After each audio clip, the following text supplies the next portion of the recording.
Bonjour à tous et bienvenue sur le plateau de Bonjour chez vous. Je suis très heureuse de vous retrouver aujourd'hui. Notre thème du jour est « Tes faiblesses ne sont pas un obstacle pour Dieu ». Et aujourd'hui, c'est Aurélie qui va nous apporter la pensée du jour. Et ensuite, dans la rubrique « Pasteur, j'ai une question », Gwen répondra à la question « Puis-je servir Dieu même si j'ai des défauts et des faiblesses ?» Et nous terminerons avec la rubrique « Culture et médias » dans laquelle Nadine nous présentera l'album de notre invité Joseph Mousseau. Voilà, vous connaissez le programme, je vais retrouver les chroniqueurs.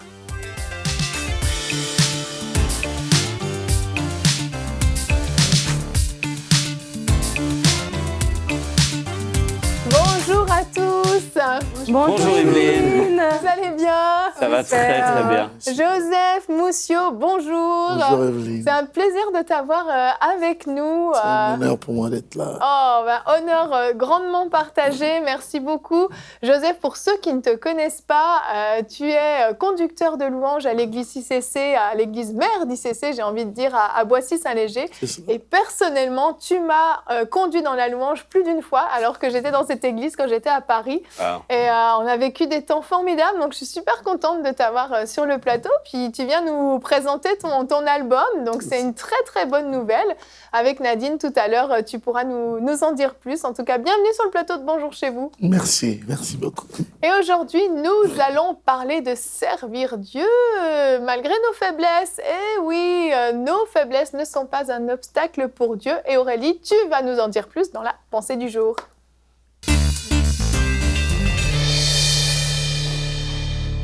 Aurélie, le titre de ta pensée est « Quand je suis faible, c'est alors que je suis fort ». Oui, Evelyne, et il y a beaucoup de personnes, généralement, qui ont entendu un type de phrase, des questions trop souvent, ou alors des affirmations concernant les autres. Ils ont plus de moyens financiers, ils ont plus d'argent, ils sont nés dans de meilleures conditions que moi. Et tout ça, en fait, c'est des excuses qu'on donne souvent pour ne pas prendre nos responsabilités face à un projet que Dieu a mis dans notre cœur, qui nous semble trop grand, qui nous semble trop important. Alors aujourd'hui, ce que je suis venue vous dire, c'est que Dieu savait, en mettant ce projet dans votre cœur, qu'il était trop grand pour vous. Mais il l'a quand même mis dans votre cœur parce qu'en fait, il ne comptait pas sur vous, comme on va le voir tout au long de cette pensée du jour. Alors, ce qu'il faut comprendre, c'est que Dieu ne cherche pas des hommes forts et parfaits. Vous êtes certainement en train de nous regarder et vous vous dites « Ah, mais moi, je suis vraiment pas qualifié. » C'est normal si la chose que vous devez faire pour Dieu, si le projet que Dieu a mis dans votre cœur est très grand. Vraiment, c'est normal.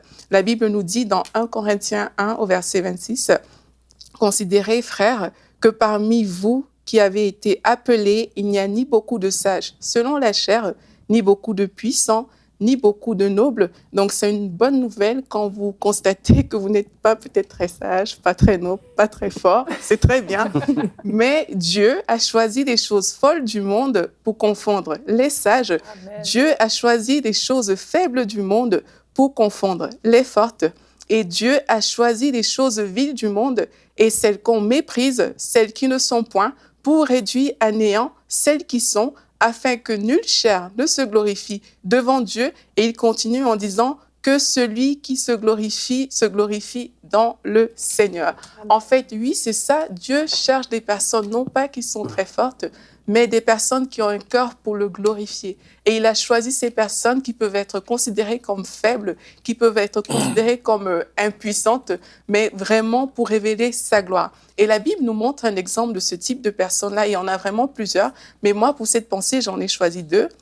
Celui de Joseph. Joseph a été vendu par ses frères, il a été prisonnier et il n'y a rien dans son background qui laissait penser que Joseph pouvait devenir le premier ministre du pays le plus puissant de l'époque.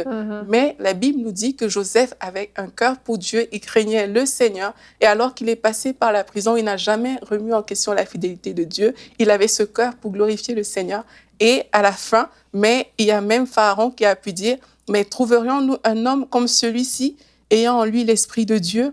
Et puis il a dit à Joseph, puisque Dieu t'a fait connaître toutes ces choses, il n'y a personne qui soit aussi intelligent et aussi sage que toi. Donc je rappelle, Joseph n'avait pas fait une école de gestion macroéconomique pour diriger un pays. Pourtant, il est devenu premier ministre d'Égypte, le pays le plus puissant de l'époque, tout simplement parce qu'il avait l'Esprit de Dieu sur lui. Et puis il y a David aussi, La Bible nous parle de l'histoire du roi David qui était berger.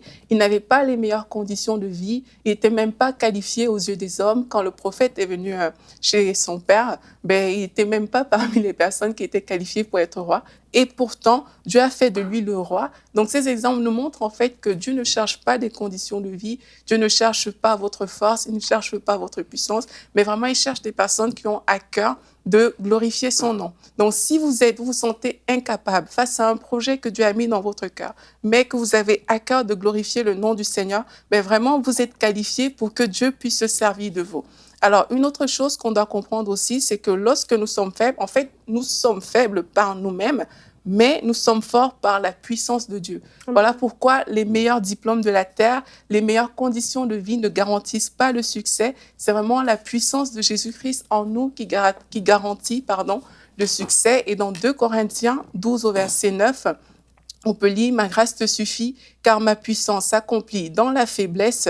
Je me glorifierai donc bien plus volontiers de mes faiblesses, afin que la puissance de Christ repose sur moi. » Et plus loin, il dit « Car quand je suis faible, c'est alors que je suis fort. » En fait, la vérité, c'est que nous ne sommes pas forts, mais nous sommes des canaux de manifestation de la force de Christ. Nous ne sommes pas puissants, nous sommes des canaux de manifestation de la puissance de Christ. Nous ne sommes pas parfaits, nous sommes des canaux de manifestation de la perfection de Christ. Et Dieu a utilisé des pécheurs, même dans la Bible, pour annoncer l'évangile au monde. Et il a juste dit à ses disciples, mais vous recevrez une puissance, le Saint-Esprit, survenant sur vous, et vous serez mes témoins à Jérusalem, dans toute la Judée, dans la Samarie et jusqu'aux extrémités de la terre. En fait, sans cette puissance, les disciples n'auraient pu rien faire. Quand bien même ils auraient utilisé tous les moyens qui étaient disponibles, tous les moyens qu'ils avaient, ils n'auraient pas pu le faire. Parce que la vérité, c'est que c'est le Saint-Esprit qui nous rend capables, c'est le Saint-Esprit qui nous rend forts. Ce n'est pas par notre propre force, ce n'est pas par notre puissance, mais c'est vraiment par le Saint-Esprit que les choses vont se faire. Alors peut-être là, vous nous écoutez et Dieu vous a mis à cœur d'évangéliser des nations. Dieu a mis un grand projet dans votre cœur. Vous devez peut-être partir une entreprise, vous devez faire des formations, vous devez faire de grandes choses pour le Seigneur.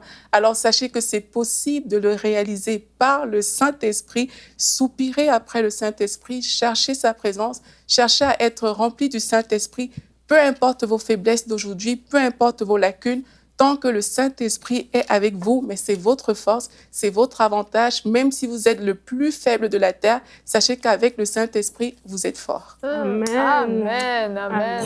Amen. Ça fait du bien de se rappeler ces choses-là, parce qu'on est très doués, nous, enfants de Dieu, pour voir nos faiblesses, nos incapacités, nos défauts. On est très, très doués.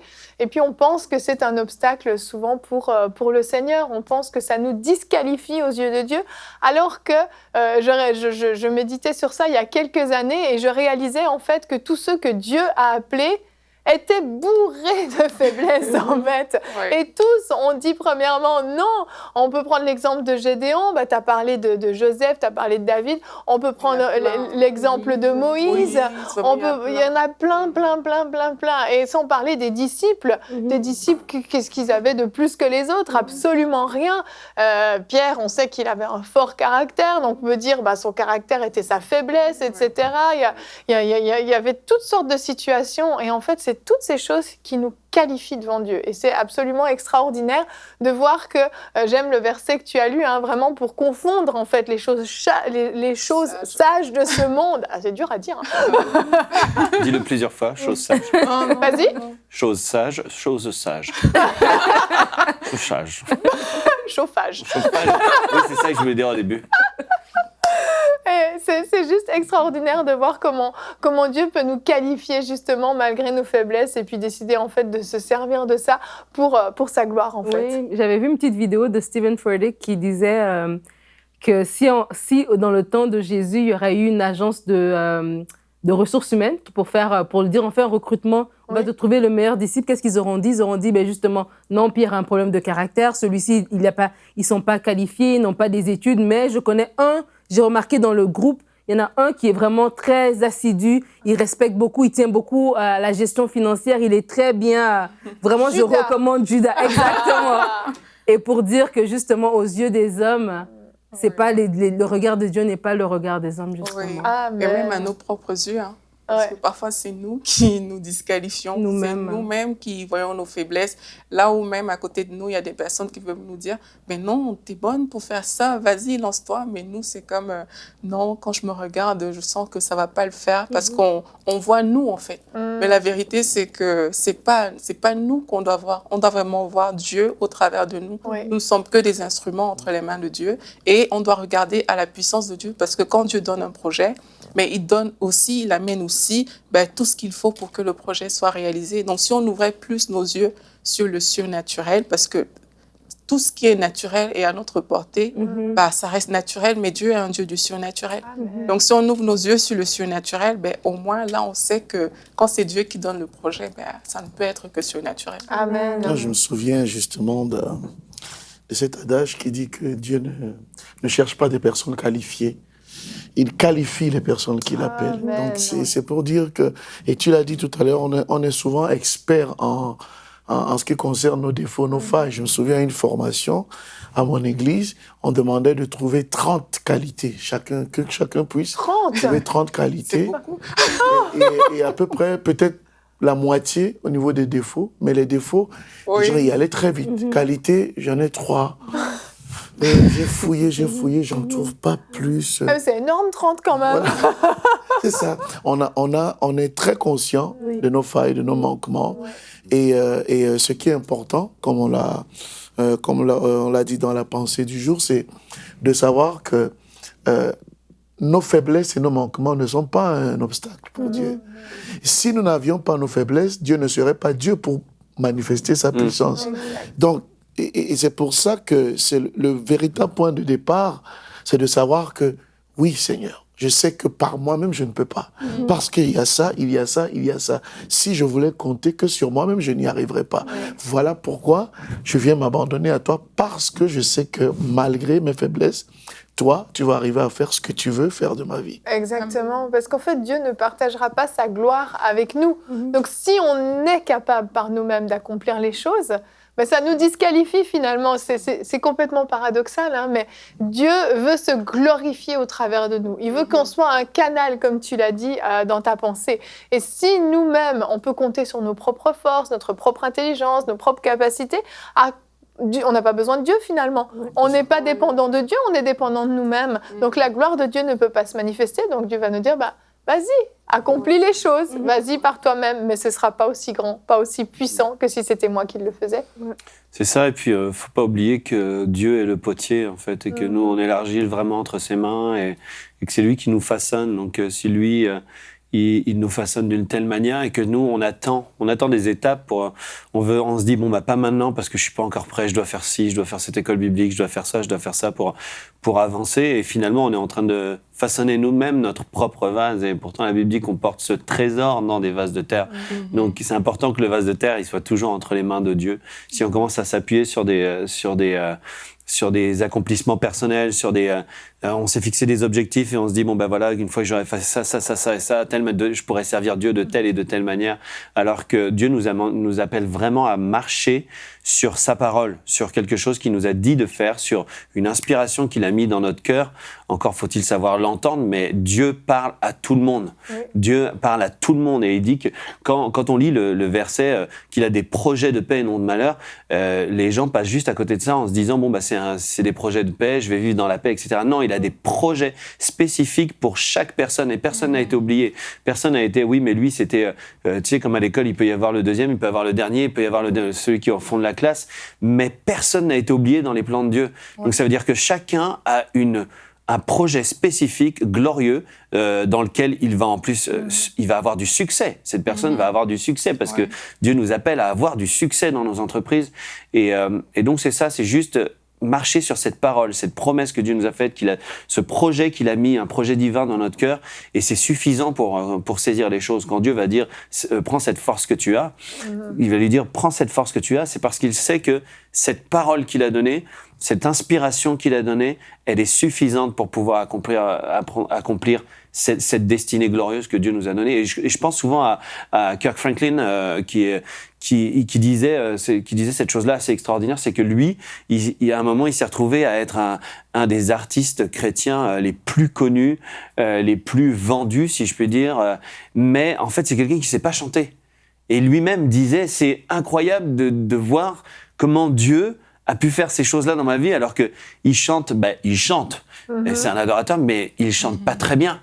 Tu vois, c'est pas mais pourtant, c'était l'artiste chrétien qui était le plus distribué, l'un des premiers peut-être même à signer avec des grandes maisons de disques. Je connais pas toute son histoire, mais il le disait, et c'était incroyable de voir, mais c'est lui que Dieu a choisi, un vase de terre, juste qui était disponible, malléable entre ses mains, et puis Dieu en fait des choses, en a fait une destinée glorieuse. Vraiment, vraiment. Mais c'est aussi pour ça que, tu vois, dans le verset là, il dit « Je me glorifierai bien dans mes faiblesses ». Ouais. En fait, ce que j'ai envie de dire aux gens aujourd'hui, c'est que quand la chose est énorme, mais ça, c'est très bien. Il ne faut pas le voir comme « oh là là, qu'est-ce qui va m'arriver ?» Mais il faut plutôt le prendre comme une très bonne nouvelle. Parce que là, on est conscient qu'en fait, ce ne sera pas par notre force. Il faut vraiment une intervention divine là, pour que j'arrive à faire ça. Et c'est là où vraiment c'est un sujet de joie. Et bon, Paul parlait peut-être des persécutions dans son verset, mais si on se sent faible par rapport à quelque chose, mais c'est une bonne nouvelle. Ça veut dire que Dieu peut se glorifier dans cette chose-là. Dans tous les cas, ça ne viendra pas de moi. Un peu comme l'histoire de Kirk Franklin. Ça ne viendra pas de moi, ça va venir de Dieu. Mais vraiment, c'est des bonnes nouvelles et c'est important parce que trop de gens sont limités à cause du fait que la chose est trop grande. Et il ne faut pas se limiter à cause de ça. Il faut poser un pas. Parce que toutes les personnes aussi dans la Bible que Dieu a utilisées, mais elles ont posé un pas. Elles ne sont pas juste restées là, c'est pas venu les trouver. C'est que malgré leur faiblesse, elles ont commencé. Et plus tu avances, plus tu vois, mais tiens, j'ai passé cette étape. Et à la fin, tu réalises qu'en fait, le projet a été accompli. Ce projet, tu n'y croyais pas forcément au début.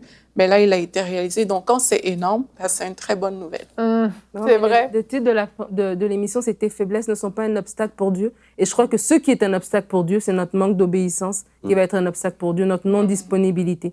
Et c'est vraiment de regarder ça. Qu'est-ce que Dieu a besoin? Dieu a besoin d'un cœur qui veut le servir, d'un cœur qui aspire à voir sa volonté s'accomplir, d'un cœur qui est disponible tout simplement. Et lui-même, il fait le reste. Comme il a rencontré Saül qui cherchait les ânesses, lui-même, il s'est arrangé pour l'oindre. Comme il a rencontré David, comme il a rencontré tant de personnes dans la Bible, nous le voyons. Et vraiment, ce qui fera obstacle à Dieu, c'est nous-mêmes si nous refusons de nous abandonner justement à ce que Dieu fasse sa volonté dans notre vie. Exactement. On peut regarder notre verset du jour aujourd'hui qui est dans Job 26, 2. Et Job en savait un rayon sur les faiblesses. Comme tu sais bien venir en aide à la faiblesse, comme tu prêtes secours aux bras sans force. C'est vraiment une parole sur laquelle on peut s'appuyer quand on se sent faible. Dieu vient en aide à la faiblesse, à notre faiblesse. Et il redonne de la force aux bras sans force, de la vigueur, et il te fortifie. Et il te dit, allez, viens, lève-toi. Toi, c'est tout ce que tu as à faire. Tu te lèves, commence à faire ce que je t'ai appelé à faire, commence à agir. Tu crois que tu n'es pas capable, tu crois que tes faiblesses sont un obstacle? Non. Toi, tu te lèves. Moi, je m'occupe du reste. C'est suffisant, en fait. Se lever, commencer le projet. Et certaines personnes vont peut-être devoir déménager. Commencez à préparer votre déménagement. D'autres personnes doivent peut-être ouvrir une entreprise, doivent peut-être faire différentes choses. Dieu les a peut-être appelés à se mettre à part pour le ministère. Prépare-toi, commence à agir. Il suffit de faire le premier pas, en fait. Dieu veut qu'on fasse ce premier pas. Malgré nos faiblesses, de dire « Ok, Seigneur, je me sens tellement pas à la hauteur, je me sens tellement pas qualifiée. J'ai vraiment l'impression que par moi-même, c'est impossible. Mais je crois que tu me rends capable. Je crois que tu as mis en moi des choses qui sont insoupçonnées, qui ne sont pas encore venues à la lumière, mais elles sont là en moi. Et je te fais assez confiance pour faire ce premier pas. » Un pas de foi qui a l'air complètement fou aux yeux des autres, disant « mais t'es pas qualifié pour faire ça ». Mais quand on sait que Dieu nous a demandé de faire quelque chose, on le fait. Ça paraît complètement fou, mais c'est pas grave. C'est une folie aux yeux des hommes, mais c'est une sagesse pour Dieu, parce que c'est l'obéissance. Et c'est ça que Dieu recherche. Et c'est vraiment important de comprendre que sans ce cœur obéissant, peu importe tout ce que Dieu a mis en nous, Si on n'a pas un cœur obéissant, ce ne sera jamais manifesté. C'est terrible. On a des trésors cachés à l'intérieur de nous qui ne se manifesteront que dans certaines circonstances et ça demande de l'obéissance pour démarrer et ce n'est pas facile. Ouais. Pas du tout. Je me souviens, souvent quand je rencontre des chantes dans le cadre d'un programme où je suis invité, des personnes qui me disent, lorsque j'essaye de dire, tu peux faire ça, mais ne pense pas que tu vas pas y arriver. Il dit, oui, mais quand on vous écoute, on se dit vraiment, on n'a pas notre place ici. Je dis, mais t'étais pas là à mes débuts. Oui. Quand j'ai commencé, la première fois où j'ai conduit la louange, bon, moi j'ai toujours travaillé dans la musique. Je savais chanter. Donc c'était pas un obstacle pour moi. Mais conduire la louange, la première fois que j'ai conduit la louange, j'ai eu envie que la terre s'ouvre et que je rentre dedans. Donc il y a des gens, quand je leur dis ça, on me dit, mais non, c'est pas vrai. Mais c'est la vérité. Donc pour leur dire que ne regarde pas là où tu es et tu te dis, si telle personne arrive à faire ça, bon, moi qui suis-je, qu'est-ce que j'ai pour y arriver? Je suis parti avec beaucoup de faiblesse aussi. Et c'est petit à petit que le Seigneur, dans ma marche, dans l'obéissance, j'ai appris des choses. Il y a des couacs, mais c'est comme ça qu'on apprend. La meilleure manière d'apprendre, c'est de commencer par se tromper. Eh oui. Commencer par ça. Mais plusieurs personnes se disent, il faut que je puisse maîtriser pour commencer. C'est la pire des erreurs que l'on puisse faire. Et malheureusement, beaucoup d'enfants de Dieu tombent dans ce piège-là.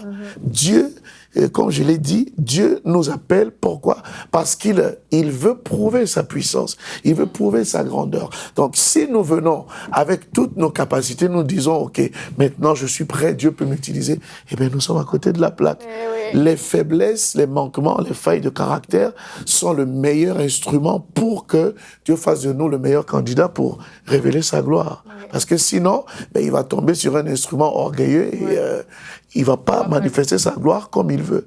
Donc, je bénis Dieu pour une telle émission et que j'arrive ce jour-là, parce que d'ailleurs, c'est un thème que j'aborde sur cet album-là, où je parle d'ailleurs, je donne l'exemple de Moïse, qui était un fouillard, un bègue, un assassin, mais que Dieu a appelé. Et qu'il a mis face au plus grand roi de ce moment-là pour être le libérateur de son peuple. Lui-même, il se disait, mais je ne peux pas le faire. C'est Dieu qui lui a dit, moi je serai avec toi. Donc tant que notre Dieu est avec nous, il n'y a rien qui nous soit impossible. Amen, amen. C'est extraordinaire quand même. Hein. Tu voulais ajouter quelque chose? On a le Saint-Esprit en nous. Donc vraiment, on n'a plus de raison de penser même qu'on est faible. Parce que la présence du Saint-Esprit en nous garantit tout, en fait. Oui. C'est le Saint-Esprit.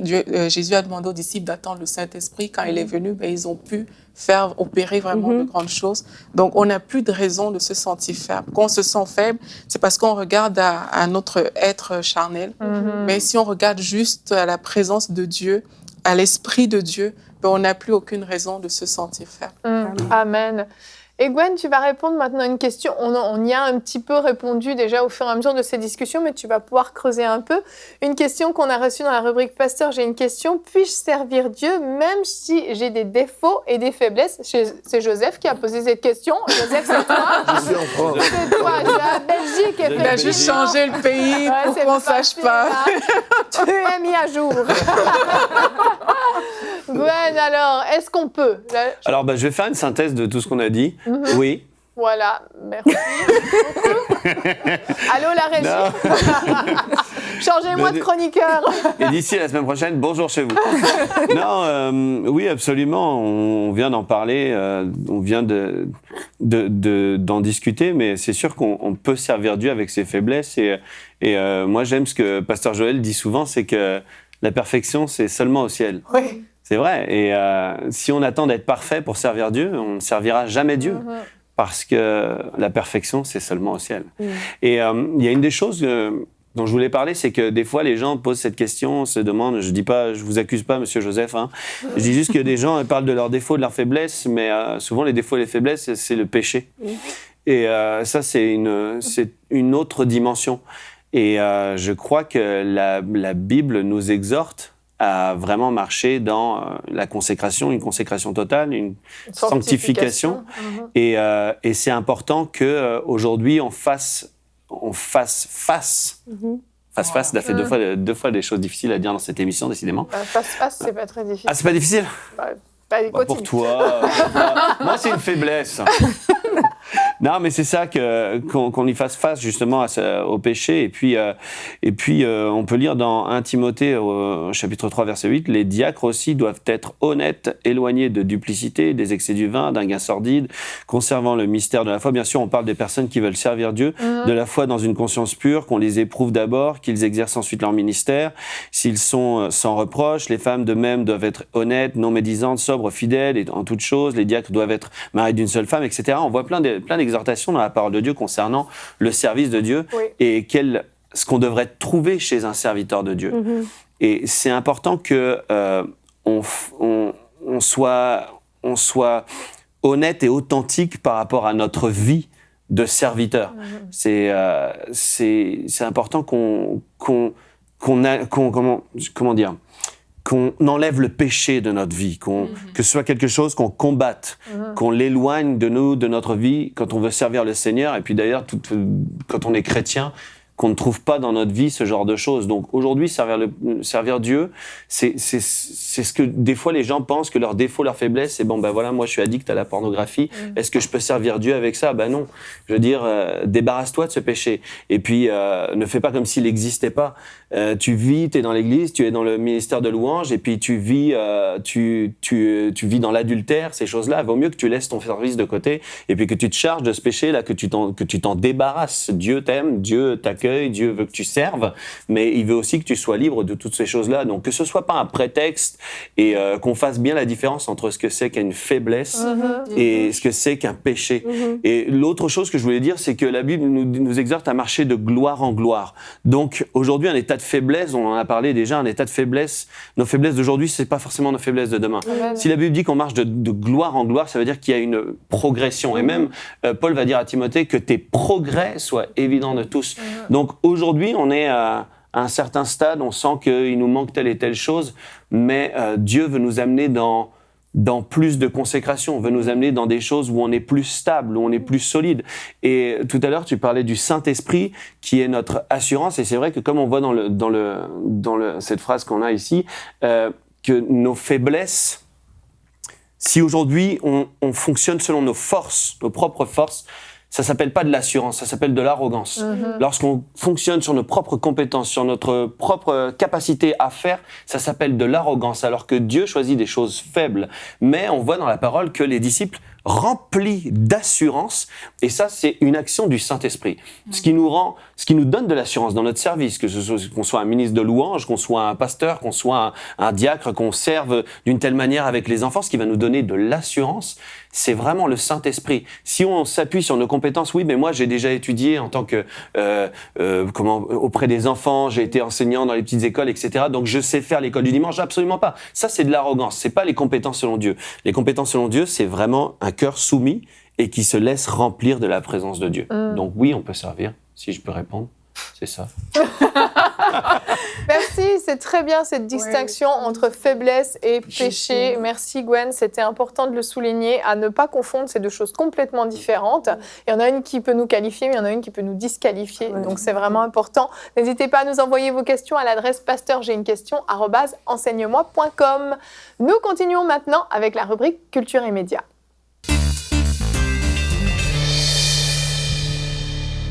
Donc Nadine, aujourd'hui, tu nous présentes avec notre invité l'album, comment s'appelle cet album? Je ne l'ai plus en tête. Christ fait tout à merveille de Joseph Mousseau. Wouhou! Yes, on est bénis ces derniers temps à Bonjour chez vous, qu'on a souvent des invités avec nous. Et aujourd'hui, on a encore la grâce et l'honneur de recevoir Joseph Mousseau.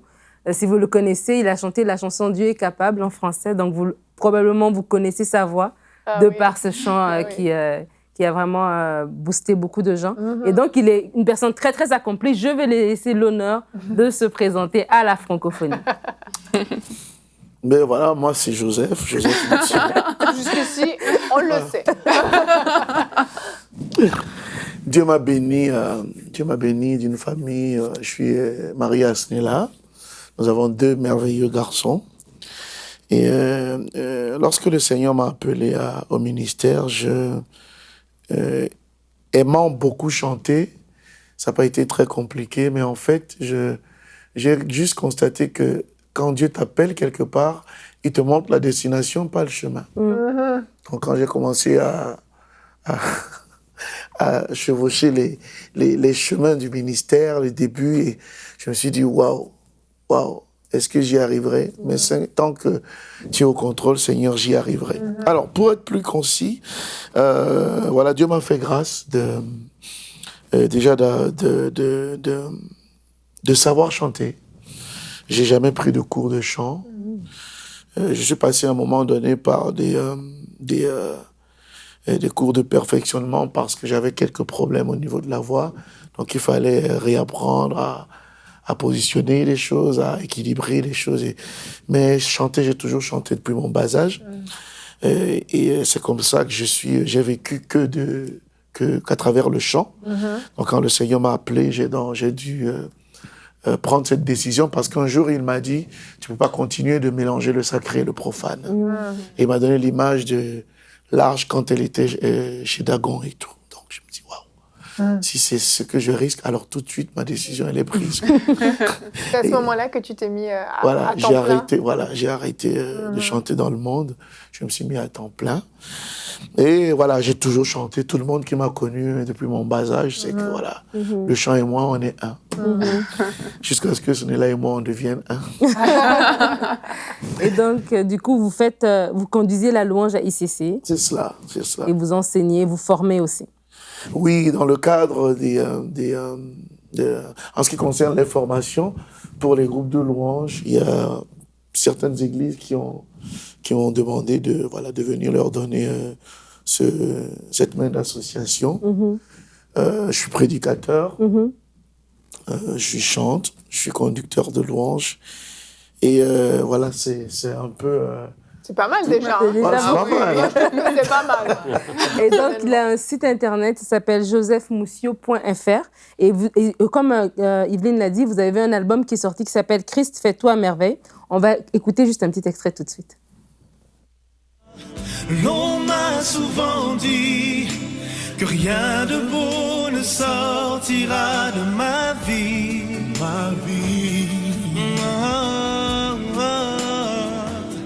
Mais tant que Christ bâtit ma vie et qu'en lui je me confie, tout devient possible.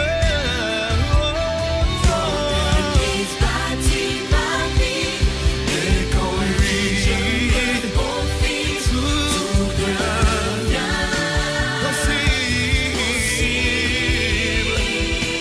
Il accomplira une belle œuvre dans ma vie. Il accomplira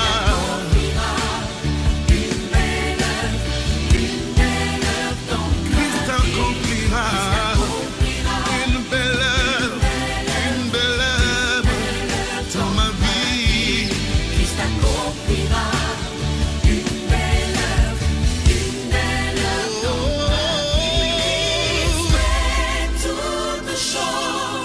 Toutes choses à merveille. Il fait toutes choses à merveille. Il fait toutes choses à merveille. Car il fait toutes choses à merveille. Christ fait toutes choses à merveille. Toutes choses à merveille. Il fait. Gloire à Dieu, c'est génial. Et c'est vraiment le thème de l'émission. C'est ça, j'allais dire. Effectivement. Hein. C'est ça. Et On aurait pu ce le mettre en fond musical tout du long. C'est bien. Ce n'était pas volontaire. C'est vraiment c'est le Saint-Esprit qui a conduit ça comme ça apparemment. Parce que, donc, si vous vous sentez faible, vous êtes obligé de vous procurer cet album parce que ça va vous fortifier. C'est génial. L'album est disponible sur le site josephmoussio.fr. Il y a des concerts à venir. Déjà, ce mois-ci, le temps que l'émission sorte, vous avez déjà plein de concerts qui ont été faits, mais déjà, il y a un concert le 26 juin à l'Assemblée de la Bonne Nouvelle ici à Montréal. Après, le 29 juin, un concert avec AO, c'est ça? Il y a le 23 et le 24 aussi, à l'église glorieuse de Christ Mhm. pour leur convention des femmes. Voilà. Ça, ici aussi, Oui, oui, à au Québec, Montréal. à Montréal Oui, aussi. oui. Et le 8 juillet, il y a le concert d'évangélisation au Centre évangélique Béret à Limoges. C'est cela. Donc, c'est ça. plusieurs concerts, une grande tournée. Sur le site Internet, vraiment, je vous invite à vous procurer l'album. Et je ne sais pas si vous voulez déjà nous dire l'inspiration derrière la chanson et peut-être nous faire un petit extrait. A cappella, on aime bien ça. Bon, en même temps, je vais expliquer, je me fais le plaisir de... Oh, merci. De vous Je offrir vais lui une faire copie. passer. Merci, Joseph. Merci. Wow. C'est un vrai Merci plaisir. J'ai bien fait de venir. Tu as bien fait de Je venir. savais qu'il fallait que je vienne à cette émission. Je ne savais pas pourquoi. Merci. Merci. En fait, Merci, Joseph. L'histoire derrière cet album, c'est ce qui est étonnant pour moi, c'est d'arriver avec un thème comme celui-là. Parce que, franchement, cet album, il ne parle que de ça. La nature de ces chants, c'est quelque chose de particulier parce que certaines personnes me disent, mais on se demande, c'est du chant, c'est de la prédication, c'est quoi? Pour moi, c'est un ministère de tout un nouveau genre parce qu'il y a des personnes qui ont du mal à s'asseoir et écouter de la prédication et qui vont beaucoup plus écouter un chant. Et même quand on voit avec les enfants, mon fils, pour lui apprendre l'alphabet, ça allait plus vite quand je le lui disais sous forme de chant. C'est vrai. Vous voyez le chant A, B, C, D, tout le monde connaît. Il retient très vite. Oui. Et donc, c'est partie de cette idée-là. Le Seigneur m'a inspiré par rapport à cela. Le message, la musique, pour moi, c'est l'instrument. Le cœur même, c'est le message. Ce que je vais dire, parce que c'est ce qui va bouleverser des vies. Donc, j'ai un témoignage par rapport à cet album. J'en ai eu beaucoup. Je vais vous en donner un. C'est la fille d'un couple pastoral, ami. Je reçois le message de sa maman qui m'appelle et demande à sa fille de parler. Sa fille qui dit, tonton Joseph, je voulais te dire merci. Merci beaucoup pour ton chant où tu dis à la fin, tu n'es pas ce que les gens disent que tu es, mais tu es ce que Dieu dit que tu es. Parce que à la cour de récréation, j'étais très souvent moqué, on me traitait de grosse. Oh. Et depuis que j'ai entendu ton chant, ça m'a fait beaucoup de bien et j'ai beaucoup d'assurance. Et là, Wow. 8 ou 9 ans, Oh, gloire à Dieu. je me suis dit, waouh Seigneur, ça vaut la peine. Ah oui. Ça vaut la peine pour entendre ce genre de témoignage. Ça vaut la peine. Ça fait des années que j'écris des chants, que je compose. Cet album a été vraiment la volonté de Dieu. Amen. Non seulement l'album a été la volonté de Dieu, mais les chants, aucun des chants qui sont sur cet album ne fait partie des chants que j'avais déjà composés. Tous ces chants me sont venus lorsque le projet est né. Et j'ai la conviction que c'est Dieu qui m'a soufflé ces chants pour cette saison. Amen. Et le fait que j'arrive aujourd'hui à UMCI, et qui est pour moi aussi la réalisation d'un rêve, et je me dis, je regarde d'où je suis venu, d'où je suis parti, arriver à une telle émission qui a un tel rayonnement, et que les gens du monde entier puissent m'écouter parce que Dieu a mis une certaine grâce dans ma vie. J'ai dit, cet album, il est vraiment circonstanciel. Tous les chants qui sont dans cet album ont pour but d'amener toute personne qui aurait des doutes sur le fait que Dieu peut faire sortir quelque chose de bon de sa vie, de se dire, c'est possible. S'il l'a fait pour David, s'il l'a fait pour Moïse, s'il l'a fait pour Paul, il peut le faire pour quiconque parce qu'il est le même hier, aujourd'hui, éternellement. Il ne change pas. Donc, voilà, c'est le message que je voudrais donner par rapport à cet album. C'est, comme je l'ai dit, ce n'est pas parce que je suis la personne au travers de qui ces chants sont apparus, mais c'est un véritable outil d'exhortation qui fortifie et même un excellent outil d'évangélisation. Pourquoi? Parce que quelles que soient tes faiblesses, quels que soient tes défauts, Christ peut faire de ta vie une merveille. Alléluia. Une prédication. Mais oui. Gloire à Dieu, c'est formidable. Procurez-vous cet album, hein, c'est une pure merveille, j'ai envie de dire. Merci Joseph, merci Nadine. Tu voulais ajouter quelque chose, Nadine ou... Non, ça va. Mais Non. juste rediriger les gens à redis-le. josephmoussio.fr pour se procurer l'album. Il est 10 €. 10 €, ça vaut la peine. Ça Il est vaut sur la peine. iTunes aussi, je Tout à pense. fait. Hein, c'est ça, pour Les ceux qui sont plus familiers avec leur petit téléphone. Et Comme Joseph sera mon invité dans Hosanna. Et Joseph, Alléluia. ah ouais, On a ça hâte. c'est bien, ça c'est bien. On a hâte que ce soit diffusé tout Ouais. ça, hein, c'est merveilleux. Merci beaucoup, Joseph, d'être venu sur notre plateau. Et moi, je dis aussi que Joseph sera mon invité dans C'est mon histoire. Désolée, Gwen. Dans quelques semaines, vous découvrirez le témoignage de Joseph Moussio à C'est mon histoire. Et vous découvrirez aussi les merveilleuses louanges dans Hosanna. Donc, on n'en a pas fini avec toi, Joseph. Merci beaucoup d'être venu. Merci à vous de nous avoir suivis. Nous nous retrouvons demain. Nous parlerons de la valeur du travail. Et nous aurons la rubrique C'est mon histoire avec les pasteurs Werner et Mado Lehmann. Merci de nous avoir suivis. Bonjour chez vous.